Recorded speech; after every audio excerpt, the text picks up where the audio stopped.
గురుదేవా గురుదేవా, ఎవరో ఆడపడుచు నదిలో కొట్టుకొచ్చింది. అపస్మారక స్థితిలో ఉంటే ఆశ్రమానికి చేర్చాం.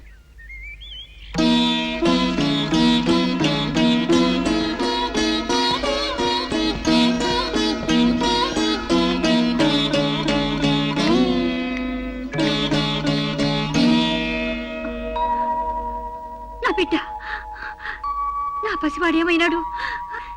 నేను ఇక్కడికి ఎలా వచ్చాను? నీవు జమదగ్ని మహాముని ఆశ్రమంలో ఉన్నావు తల్లి. స్వామి, స్వామి, స్వామి, మీరే నాకు దిక్కు.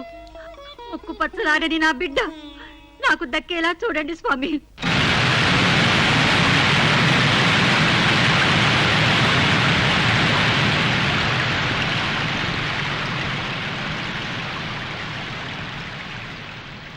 చూడమ్మా, శ్రీ వజ్రేశ్వరీదేవి మా ఆశ్రమాన్ని, ఈ ప్రాంతాన్ని రక్షిస్తూ మాకు ఆత్మవిశ్వాసాన్ని, శక్తిని ప్రసాదించే కరుణామయి.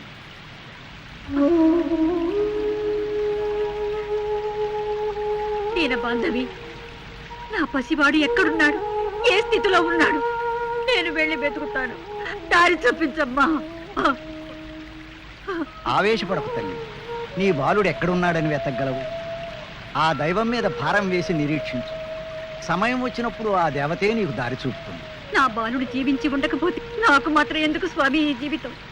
సెలవేయండి, నా పసికందులు వెతుక్కుంటూ పెడతాను. కనిపించకపోతే నేను కనిపించకుండానే పోతాను. అధైర్యపడకు తల్లి.